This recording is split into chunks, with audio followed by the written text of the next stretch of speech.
सईद साहब हैं इस्लामाबाद से। जनाब हेलो।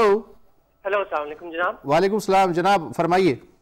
हाँ जी, मैं ये कहना चाहता हूँ जी कि मैं अपना नाम पहले बताऊँ। डॉक्टर सैदुल हसन खान मेरा नाम है जी। और मैं तकरीबन 9 साल इंग्लैंड में रह कर आया हूँ। वहाँ पे मैंने एमफिल किया, पीएचडी किया, 2 पोस्ट डॉक्टर्स किया। पाकिस्तान में सबसे बड़ा मसला, मैं पाकिस्तान मुझे आए हुए तकरीबन 1.25 साल हुआ है और इसमें रिसर्च का काम ही कर रहा हूँ। बायोलॉजी मेरा शोबा है जी। यहाँ पाकिस्तान में सबसे बड़ा मसला जो मैंने नोट किया वो ये है कि यहाँ पे वो पेपर वर्क बहुत ज्यादा है। अगर आपके पास इवन फंडिंग है भी रिसर्च के लिए, तो वो चीजें खरीदने के लिए, लैब इक्विपमेंट, केमिकल लेने के लिए इतने लंबे प्रोसीजर हैं कि बिल्कुल ना इंसान उसमें ना वो बेबस हो जाता, कोई अच्छा काम नहीं कर सकता। सबसे बड़ा पाकिस्तान में मसला मैंने ये नोट किया है। इस मसले को हल करना बहुत जरूरी है, इसके बगैर अच्छी रिसर्च नहीं हो सकती। पाकिस्तान में इतना ज्यादा पेपर वर्क है, ये जी ये 25,000 तक की चीज है तो ये इंडेंट पे आएगी जी, ये 25,000 से ज्यादा की कीमत की चीज है तो ये कोटेशनों पर आएगी, और वो बहुत लंबे चौड़े प्रोसीजर है।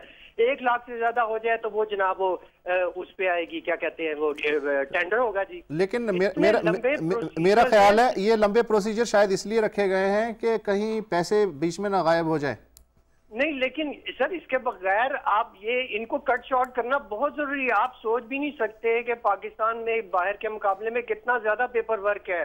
इसके बगैर नामुमकिन है अच्छी रिसर्च। बिल्कुल नामुमकिन। थैंक यू साहब, थैंक यू। सोहेल नकवी साहब, बहुत पेपर वर्क है, ये तो जाहिर है एनवायरनमेंट का भी मसला आ गया, इतना पेपर ज़ाया होता है बकौल इनके। नहीं, ये बात दुरुस्त कर रहे हैं। प्रॉब्लम है एडमिनिस्ट्रेटिव लेवल पे। हमने यूनिवर्सिटीज़ की तरफ जो तवज्जो देनी शुरू की तो उसमें पहला फोकस जो था वो फैकल्टी था।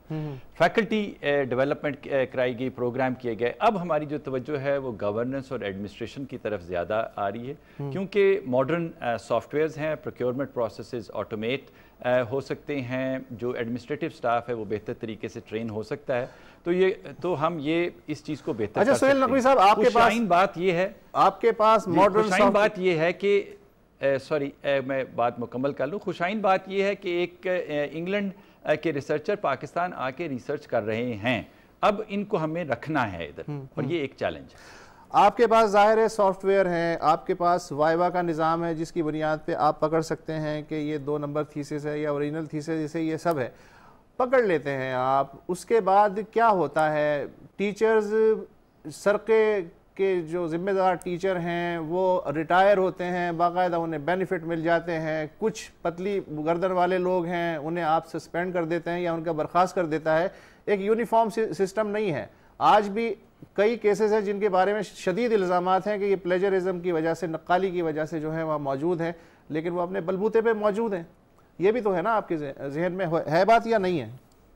जी बिल्कुल है। There is a problem. कई यूनिवर्सिटीज़ की एडमिनिस्ट्रेशन जो है वो पूरी तरह कोऑपरेट नहीं कर रही है, देर लगाती है, चीज़ों के ऊपर प्रेशर आता है। तो ये प्रॉब्लम्स हैं और इनको बेहतर करने की ज़रूरत है। ज़रूरत है से क्या मुराद है? कॉपीराइट एक्ट के तहत सज़ा दी जाए, कोई कानून बनाया जाए, जिस तरह तालिब इल्म नकल चोर होते हैं उन्हें रेस्टिकेट कर दिया जाता है फ़ौरन, और तो इसी तरह असातिज़ा के बारे में भी कुछ इस तरह का कानून है या है ही नहीं? नहीं जी, बिल्कुल प्लेजरिज्म पॉलिसी के अंदर सब कुछ वाज़े किया गया है, लेकिन तालिब इल्म भी जो नकल करते हैं उनके केसेस भी साल तक चलते जाते हैं और इतना आसान काम नहीं होता है। लेकिन जो यूनिवर्सिटी करना चाहे उसके लिए प्रोसेसेस जो हैं वो बिल्कुल वाज़े हैं, और बहुत से हमारे जामियात जो हैं वो प्रॉम्प्ट एक्शन लेते हैं और उनको किस किस्म के कोई प्रॉब्लम सामने और बहुत से ज़ाहिर है नहीं भी लेते। बिल्कुल ऐसे भी हैं। शकील साहब हैं इस्लामाबाद से। जनाब अस्सलाम वालेकुम। वालेकुम सलाम। वसत साहब, मैं शकील बात कर रहा हूँ। जी जी जी, पहले तो आपको बहुत बहुत मुबारक। एक इंतहाई फिक्र अंगेज मौजू के ऊपर आप प्रोग्राम करते हैं, जितने भी प्रोग्राम्स आपके होते हैं। थैंक यू जी। आज मेरा आपसे सवाल ये है, आपके मेहमान जो बैठे हैं अभी कुछ देर पहले इन्होंने एक जिक्र फरमाया कि इनके खुद भी सरका हो गया था इनका मकाला जी, और उसके बाद में उन्होंने फरमाया कि उन्होंने पैचअप कर लिया और माफ कर दिया क्योंकि उनके वो दोस्त थे। सही। तो मैं सिर्फ बसद एहतराम सिर्फ अपनी इंफॉर्मेशन के लिए ये पता करना चाहता हूँ कि इन्होंने तो माफ कर दिया, लेकिन जिन साहब ने ये काम किया था उनकी इखलाकी और कानूनी पोजीशन क्या बनी इस सारे सिलसिले के बाद? थैंक यू, या आमतौर पर क्या बनती है? Thank you, thank you. उनकी अखलाकी और क़ानूनी जो पोजीशन है उसको तो वो ख़ुद बेहतर समझते हैं, और मैं समझता हूँ कि उनको असर नौ PhD करनी चाहिए थी। हाँ, लेकिन मंजूर हो गई उनकी PhD, उनकी PhD मंजूर हो गई। सोहेल नकवी साहब, सामने का केस है ये, सरका हुआ, PhD मंजूर हो गई?